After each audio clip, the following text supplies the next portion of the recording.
दो संख्याओं का गुणा, तीन संख्याओं का गुणा, वर्ग तथा घन की संक्रियाओं का अध्ययन करेंगे। तो चलिए दो संख्याओं के गुणा से स्टार्ट करते हैं। जैसे मान लीजिए मैंने एक एग्जाम्पल ले लिया है, आपको गुणा करना है 12 को 13 से। शुरुआत हम सरल सवालों से करेंगे जिससे आप कॉन्सेप्ट ढंग से समझ सकें और इन्हीं से ही हम सूत्र निर्माण करेंगे। देखिए आपको किसी भी सूत्र को रटने की आवश्यकता नहीं है, अगर आप तरीका समझ जाते हैं तो सूत्र अपने आप बना लेंगे। इनमें हमें क्या करना होगा, सबसे पहले आपको ये पहचानना होगा कि जो संख्याएं आपको दी गई हैं वो किस आधार अथवा उपाधार के आसपास है। अब आधार और उपाधार कैसे लेंगे, जैसे मान लीजिए 10 है, 100 है, 1000 है, आपके सिलेबस में इतना ही है। अगर संख्याएं इनके आसपास है तब तो ये आधार हैं। जैसे आप 10 को आधार बना सकते हैं, 100 को आधार बना सकते हैं, 1000 को आधार बना सकते हैं। और दूसरी बात, अगर संख्याएं इनके गुणज के आसपास है, गुणज का मतलब हो गया इनका पहाड़ा। जैसे 10 है तो 10 के गुणज क्या हो जाएंगे, 20, 30, 40, 50, इस तरह से ये हो गए 10 के गुणज। और 100 के गुणज क्या हो जाएंगे, 200, 300, 400, 500, 600, ये हो गए 100 के गुणज। तो इस तरह से अगर संख्याएं इन आधार के गुणज के आसपास है तो हम उसे कहेंगे उपाधार। हमें सबसे पहले क्या पता लगाना है, दी गई संख्याओं के लिए आधार क्या होगा। जैसे यहां है 12 और 13, तो ये किसके पास में है, 10 के पास में है, तो आपने आधार कितना मान लिया, 10 मान लिया।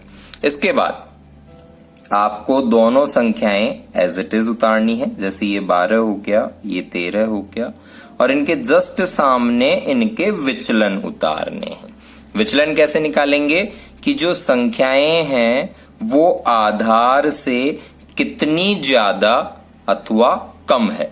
अगर ज्यादा है तो विचलन आएगा प्लस में, और अगर कम है तो विचलन आएगा माइनस में। इस तरह से यानी 12 और 13 आपने उतार दिया, इधर प्लस का 2 क्यों, क्योंकि 12 10 से कितना ज्यादा है, 2 ज्यादा है। और इसी तरह से 13 10 से कितना ज्यादा है, 3 ज्यादा है। अब हमें क्या करना होगा, अब हमें उत्तर स्थान के 2 पार्टीशन करने होंगे। दोनों पार्टीशन में इस तरफ तो करना होगा जो विचलन आए हैं उनका गुणा, यानी 2 गुणा 3, और इस तरफ करना होगा कोई भी एक संख्या प्लस दूसरी का विचलन। जैसे अगर आप 12 लेते हैं तो आपको 3 जोड़ना है, और अगर 13 लेते हैं तो आपको 2 जोड़ना है। जैसे मान लीजिए आपने 12 ले लिया तो अब आप कितना जोड़ेंगे, 3 जोड़ेंगे। इस तरह से यहां तो आ जाएगा 6 और यहां आ जाएगा 15। अब विशेष बात ध्यान रखने वाली, अगर आपने आधार 10 माना है तो 10 में जितने जीरो हैं उतने अंक इस खंड में रहेंगे। यानी 10 में कितने जीरो हैं, 1 जीरो है, तो इधर कितने अंक रहने चाहिए, 1 अंक रहना चाहिए। और वास्तविकता में इधर 1 ही अंक है, इसलिए आप सीधे ही ये लाइन हटा देंगे। अगर अंक कम पड़ रहे हैं तो आप 0 लगाकर पूर्ति करेंगे। जैसे एक एग्जांपल और ले लेते हैं। इस क्वेश्चन में आपको सबसे पहले पता लगाना है आधार। तो देखिए आधार क्या है, बिल्कुल आधार आप यहां मानेंगे 100 को। क्यों, क्योंकि जो दोनों संख्याएं हैं वो 100 के आसपास हैं। अब आप दोनों संख्याएं लिखेंगे, जैसे यहां लिख दिया 102, यहां लिख दिया आपने 104। इनके जस्ट सामने 100 से संख्या कितनी अधिक है, अगर ज्यादा है तो प्लस में, कम है तो माइनस में। जैसे यहां दोनों ही संख्याएं ज्यादा हैं, कम वाला एग्जाम्पल भी लेंगे अभी। यहां दोनों ही संख्या ज्यादा है इसलिए आपने दोनों को प्लस में लिख दिया। वही 2 पार्टीशन करेंगे। इधर आप गुणा करेंगे विचलन को और इधर आप करेंगे एक संख्या प्लस दूसरी का विचलन। यानी अगर आपने 102 लिया है तो आप उसमें कितना जोड़ेंगे, 4 जोड़ेंगे। अब आगे बढ़ते हैं। 4 दूनी आपने कर दिया है 8 और इधर 102 और 4 कितने हो गए हैं, 106। अब मुझे ये लाइन हटानी है और इसी चीज के बारे में आपको बता रहा था कि ये लाइन हटाने से पहले आप ये देख लें कि हमारे आधार में जितने जीरो हैं उतने अंक यहां इस खंड में है या नहीं। अगर हैं तो आप डायरेक्ट लाइन हटा सकते हैं और अगर नहीं है तो आपको अंकों की पूर्ति 0 लगाकर करनी है। जैसे इसको मैंने 0 8 लिख दिया और अब आप इस लाइन को हटा देंगे, ये हमारा कहलाएगा आंसर। अब इसी चीज को लेते हुए हम सूत्र निखिलम द्वारा वर्ग करना सीखते हैं और उसका सूत्र कैसे बनता है ये देखते हैं। ये एक एग्जाम्पल और लिया है जिसमें मान लीजिए आपके पास में एग्जाम में क्वेश्चन आ जाए कि सूत्र निखिलम द्वारा 103 का वर्ग ज्ञात कीजिए और आपको सूत्र पता नहीं है या मान लीजिए आप सूत्र भूल गए हैं। तो अब 103 का वर्ग हम कैसे ज्ञात करेंगे, 103 के वर्ग से मतलब है 103 का स्क्वायर करना और स्क्वायर का मतलब क्या है, 103 को 103 से गुणा करना। तो यहां ये मान लीजिए कि आपको दो संख्याओं का गुणा करना है, जैसा हम अब तक करते आ रहे थे वही काम हम करेंगे। आपने मान लिया आधार 100 है क्योंकि 100 के पास में है संख्याएं, तो आपने इन दोनों संख्याओं को कुछ इस तरह से लिखा 103 103। इनके सामने लिख दिया आपने इनका विचलन जो कि 3 3 आएगा।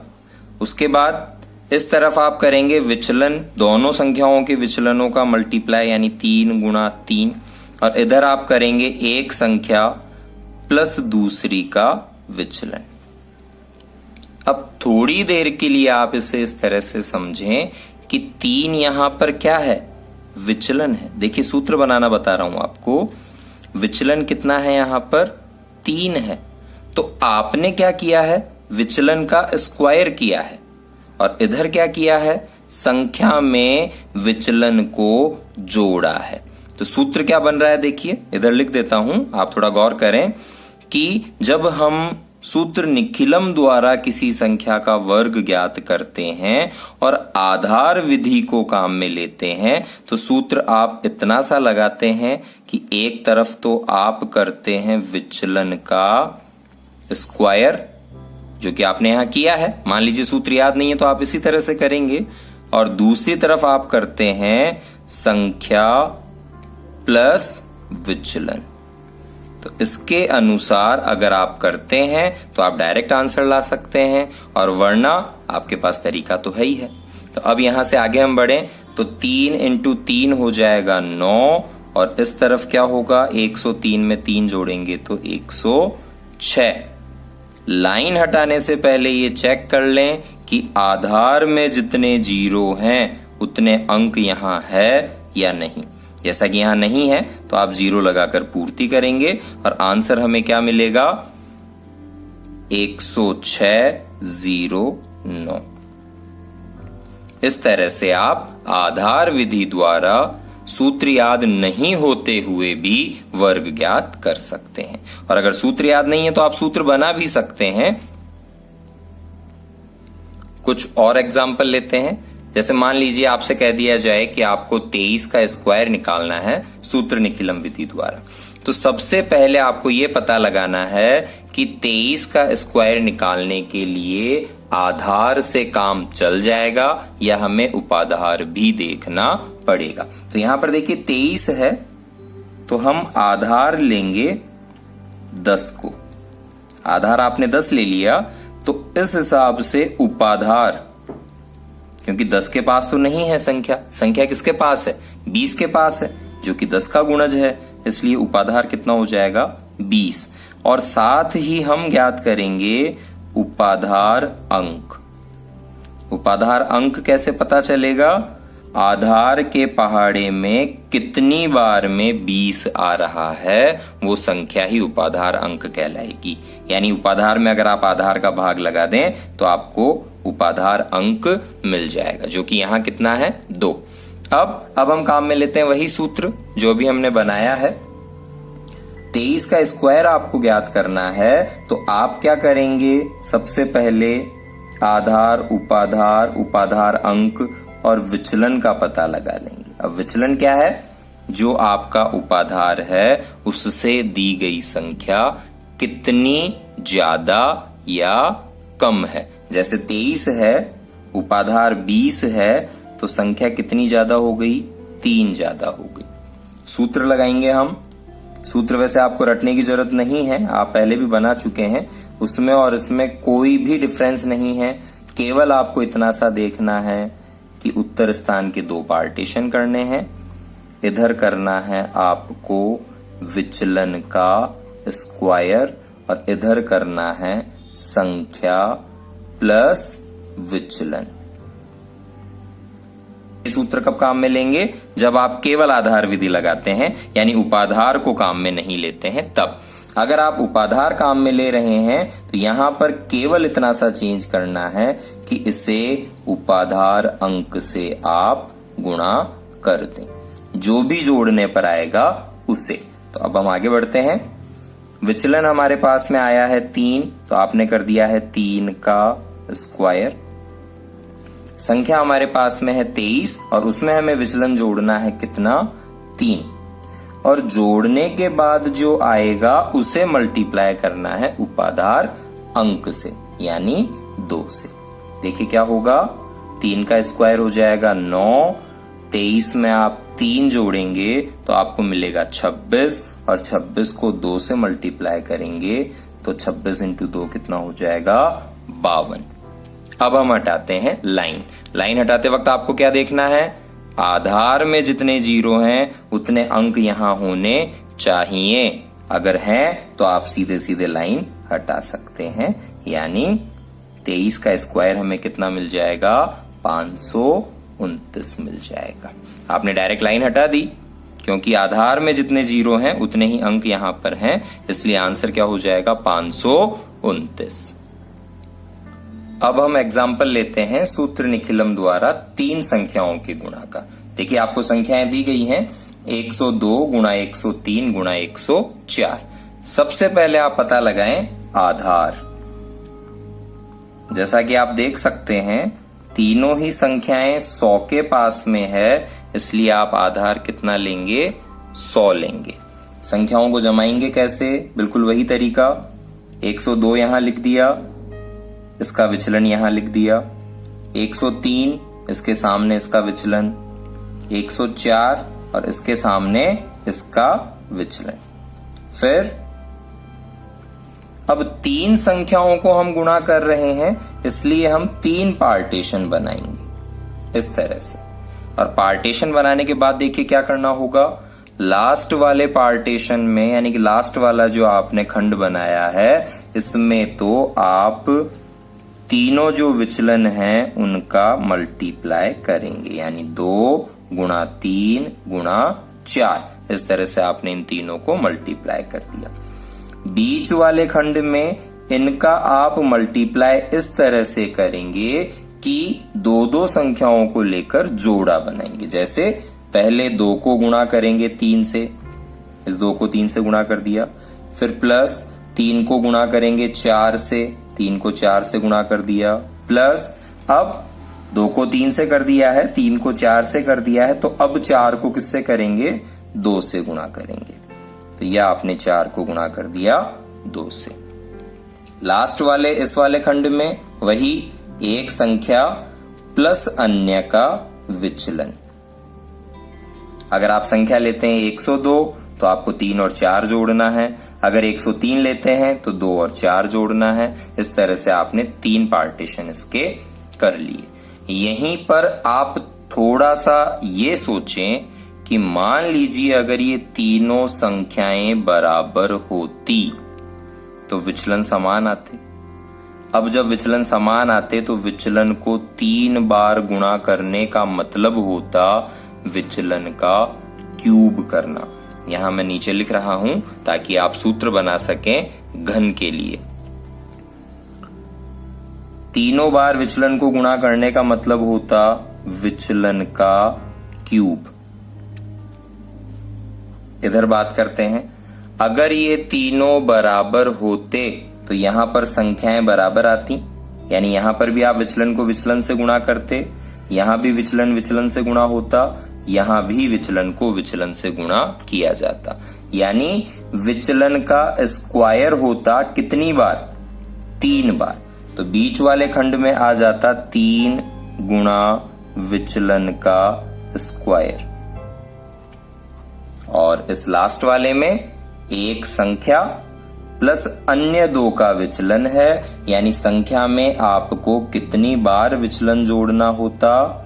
2 बार विचलन जोड़ना होता। तो ये सूत्र बन जाता किसका? घन ज्ञात करने का। अगर आपसे घन पूछा जाए तो घन ज्ञात करने का सूत्र हो जाएगा संख्या प्लस 2 गुणा विचलन, बीच वाले खंड में 3 गुणा विचलन का स्क्वायर, और लास्ट वाले में विचलन का क्यूब। इस सवाल को कंप्लीट कर लेते हैं। आप यहां मल्टीप्लाई करेंगे तो ये हो जाएगा 24। यहां देखिए थोड़ा सा ध्यान देना है, पहले मल्टीप्लाई करना है फिर जोड़ना है। जैसे ये हो जाएगा 2 इंटू 3 यानी कि 6, प्लस 4 इंटू 3 यानी कि 12, प्लस 4 इंटू 2 यानी कि 8, और यहां 102 में 3 और आप 4 जोड़ेंगे तो ये हो जाएगा 109, यानी संख्याएं हो गई हैं ये तो 24, ये हो जाएगा 26 और ये हो जाएगा 109। अब आपको केवल क्या देखना है? आधार में जितने 0 हैं अगर उतने अंक यहां इन खंडों में है तो आप डायरेक्ट ये लाइन हटा देंगे। तो अब लाइन हटाने के बाद हमें क्या मिलेगा? 109, 26, 24। ये होगा तीनों संख्याओं का मल्टीप्लाई। और आगे से अगर हमें 3 संख्याओं का मल्टीप्लाई कुछ इस तरह से पूछा जाए कि तीनों संख्याएं बराबर हो, यानी कि घन पूछा जाए, तो हम ये वाला सूत्र काम में ले सकते हैं, या फिर आप तीनों संख्याएं इस तरह से उतार कर इनका विचलन इनके सामने लिखकर इस तरीके से भी घन निकाल सकते हैं। दोनों स्थितियों में आपको पूरे अंक मिलेंगे। ये एक एग्जाम्पल और लिया है, इसमें आपको 48 का घन ज्ञात करना है। तो देखिए सबसे पहले हम पता लगाएं आधार और उपाधार का। आधार आप किसे मानेंगे? 48 है, 100 से बहुत दूर है, इसलिए आप आधार मानेंगे 10 को। और साथ ही उपाधार किसे मानेंगे? क्योंकि 10 से भी 48 दूर है लेकिन 10 के पहाड़े के आसपास है। अब यहां आप उपाधार 40 को भी मान सकते हैं और आप उपाधार 50 को भी मान सकते हैं। उपाधार आप उसे माने जिससे विचलन कम रहे। जैसे अगर मैं 40 को उपाधार मानता हूं तो विचलन 8 का रहेगा, और अगर आप 50 को उपाधार मानते हैं, आंसर देखिए दोनों से आएगा। मैं फिर यही चीज आपको समझाना चाहता हूं कि गणित में तरीके अनेक होते हैं लेकिन आंसर पर कोई फर्क नहीं पड़ता है अगर सब कुछ सही करते हैं तो जैसे उपाधार मैंने यहां 50 मान लिया है, आप 40 मान कर ट्राई करना। साथ ही उपाधार अंक क्या हो जाएगा? 5, क्योंकि 10 के पहाड़े में 50 कितनी बार में आता है? 5 बार में आता है। और विचलन, अब विचलन आप निकालेंगे कम या ज्यादा। जैसे 48 है तो ये 50 से ज्यादा है या कम है, उस पर डिपेंड करेगा इसका विचलन क्या होगा। तो यहां पर विचलन क्या ले लेंगे हम? -2। और सूत्र आप थोड़ी देर पहले ही पढ़ चुके हैं, अभी जस्ट पहले वाला एग्जाम्पल में मैंने आपको सूत्र बताया है घन का। वो सूत्र क्या कहता है कि सबसे पहले आपको करना है विचलन का क्यूब, बीच में क्या करना है? 3 गुणा विचलन का स्क्वायर, और सबसे लास्ट में क्या करना है, संख्या प्लस 2 गुणा विचलन। लेकिन हम यहां उपाधार विधि लगा रहे हैं, इसलिए आपको हल्का सा काम एक्स्ट्रा करना है, इसे उपाधार अंक से मल्टीप्लाई करना है और यहां जो भी आएगा उसे उपाधार अंक के स्क्वायर से मल्टीप्लाई करना है। ये हो गया उपाधार अंक और ये हो जाएगा इसका स्क्वायर। मान रख देते हैं, केवल आपको मान रखने हैं। विचलन की जगह आपने लिया है -2, तो ये हो जाएगा -2 का क्यूब। बीच वाले इसमें 3 गुणा विचलन का स्क्वायर यानी 3 गुणा -2 का स्क्वायर और इनटू में उपाधार अंक कितना है 5 और इस तरफ क्या हो जाएगा संख्या यानी 48 प्लस 2 गुणा विचलन और इसको आप मल्टीप्लाई करेंगे 5 के स्क्वायर से यानी उपाधार अंक के स्क्वायर से। अब इसे हम सॉल्व कर लेते हैं। देखिए -2 का क्यूब हो जाएगा -8। इधर आगे बढ़ते हैं, 3 गुणा -2 का स्क्वायर यानी कि 4 और 4 को आपको किससे गुणा करना है 3 से और जो आएगा उसे आपको किससे गुणा करना है 5 से। स्टेप बाय स्टेप कर लेते हैं ताकि आपको ज्यादा कंफ्यूजन ना हो। इस तरफ 48 प्लस माइनस हो जाएगा और 2 इंटू 2 कितना हो जाएगा 4 और इसे आप मल्टीप्लाई करेंगे 5 के स्क्वायर से यानी 25 से। अब देखिए -8 यहां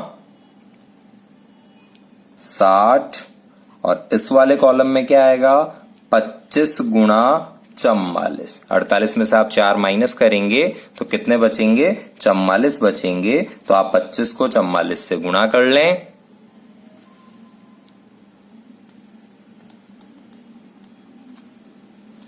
अब देखिए लाइन हटाने से पहले सबसे पहले तो हमें ऋणात्मक अंकों को धनात्मक अंकों में बदलना होता है। जिस भी कॉलम में ऋणात्मक अंक है, अब धनात्मक में कैसे बदलेंगे, आपने जितने का आधार माना है उस हिसाब से आप उधार ले सकते हैं। जैसे मुझे यहां से उधार देते हैं तो इसका मतलब हो गया इस तरफ कितने पहुंचेंगे, जितने का आधार है उतनी संख्या इधर पहुंचेगी। जैसे अगर मैं इधर से 1 कम करता हूं तो इधर कितने एक्स्ट्रा हो जाएंगे 10 एक्स्ट्रा हो जाएंगे। अगर आधार 100 होता तो इधर 100 आ जाते। तो वही काम यहां पर होगा। जैसे आपने 10 इधर लिया है तो अब 10 में से 8 आप घटाएंगे, इधर कितने बच जाएंगे 59 और यहां कितने हो जाएंगे 1100। देखिए कैसे, आपने 1 उधार लिया, इधर पहुंच गए 10 तो 10 में से आपने 8 माइनस कर दिए। इधर से आपने 1 उधार ले लिया है तो 60 में से 1 कम कर दिया है, 59 बच गए हैं। और इधर आपने 25 को किससे गुणा कर लिया है 44 से गुणा कर लिया है। अब देखिए यहां बचा है 2, यहां है 59 और यहां पर है 1100। अब हम हटाएंगे लाइन हटाते वक्त आपको यही ध्यान रखना है, आधार में जितने 0 हैं उतने अंक रहने चाहिए। यहां पर उतने ही अंक हैं तो आपने ये रख लिए। यहां पर 2 अंक हैं इसलिए 1 को उधर आपको भेजना होगा। यहां से केवल आपको 9 रखने हैं। ये 5 जब आप उधर भेजेंगे तो इधर 1100 तो पहले से है, अब कितने हो जाएंगे 1105 हो जाएंगे। तो इस तरह से आपने 48 का क्यूब ज्ञात कर लिया है जो कि ये आएगा। और अधिक सवाल आप लेते रहें, उनका अभ्यास करते रहें और यदि किसी सवाल में आपको प्रॉब्लम आती है तो कमेंट बॉक्स में लिख दें, मैं उसका सॉल्यूशन आपको यथासंभव उपलब्ध करवा दूंगा। वीडियो को ज्यादा से ज्यादा शेयर करें। Thank you.